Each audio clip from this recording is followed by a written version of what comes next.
So today we are going to talk about ethics and governance in project management.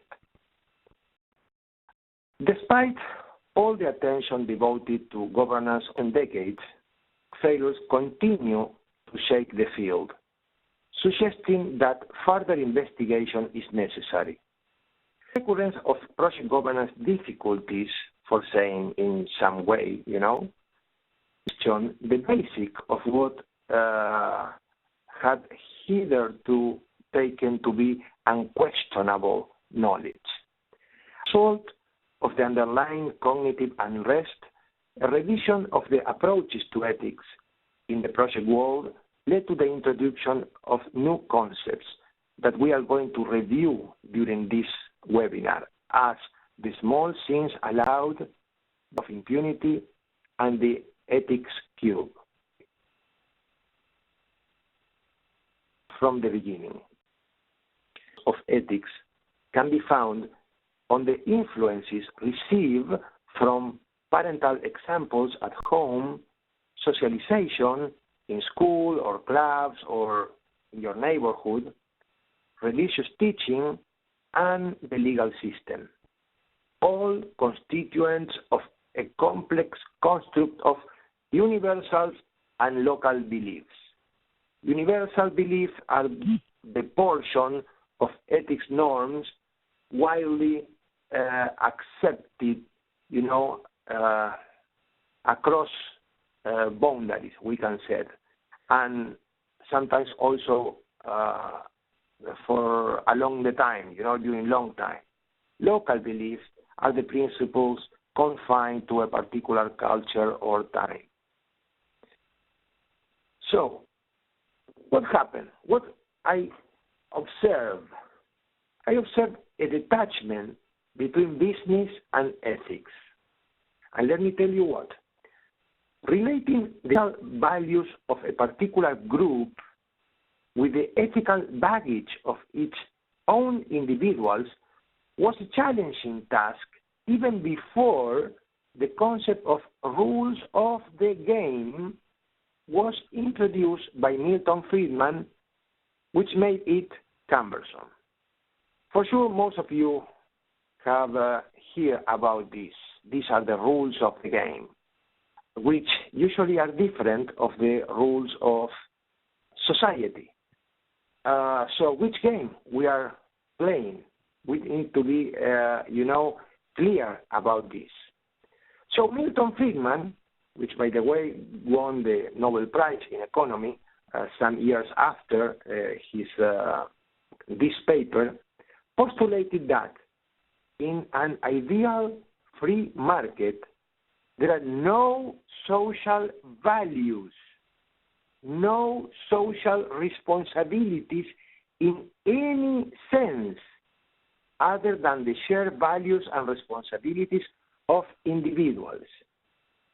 He went further by saying that there is one and only one social responsibility of business: increase its profits.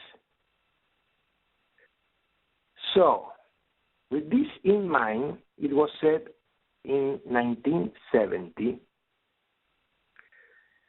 I am going to tell you now about three different ways of thinking, three different groups of people, three different times perhaps. We are going to talk about two contrasting views, and in between those contrasting views, we have something that we call, unsatisfactory equilibrium. So let's start with the first of the two contrasting views. This view said that people can do good, but only at their own expense. This first view is shared by many managers. They believe that in order to win respect of others, it is necessary to have a moral imperative through ethical content embedded into corporate visions. In this case, ethics is traded to obtain respect. Try to figure out what they are thinking about. They are thinking about gaining respect, gaining any kind of benefit by embedding some ethical content, into the corporate vision. Others with the same view propose that a company could benefit from adopting an ethical approach to management, and that competitive advantage leading to increased returns could come from the creation of this kind of intangible assets. Again, look, company could benefit from adopting an ethical approach. This view tests the notion that ethics has a trading value related to financial proceeds. Then we go to something that I call the unsatisfactory equilibrium. It's the confrontation between those who embrace a new set of public values and those who try to disguise their business with them, which was the first view that we just discussed before. If you try to disguise your business by using ethics to increase your profits, this is one kind of view that is not exactly a match to the public values or the social value of time. Consider that there are two reasons for business to engage in ethical practices. One is to do the right thing, and a desire, this is one, and a desire to convince stakeholders of being able to do the right thing is the second. So what you need to think about this. What reason of our business? We want to do the right thing, or we try to convince stakeholders that we can do the right things?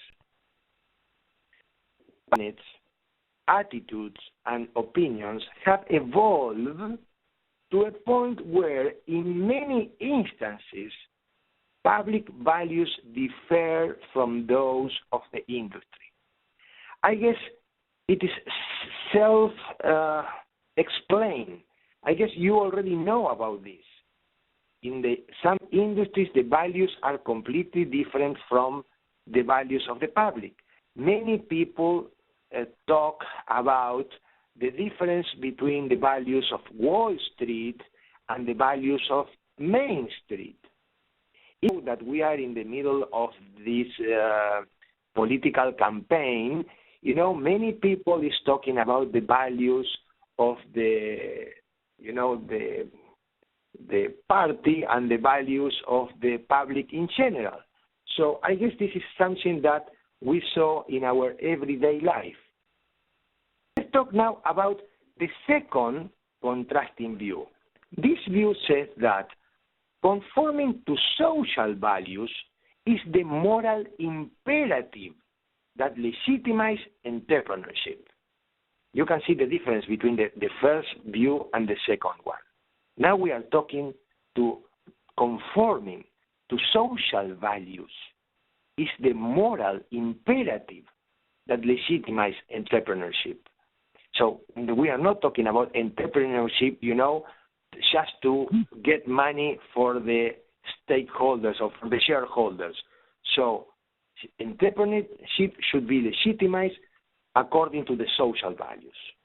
Today, it is recognized that social expectations may not be exclusively related to legal compliance, and that meeting society's expectations for conscientious and proper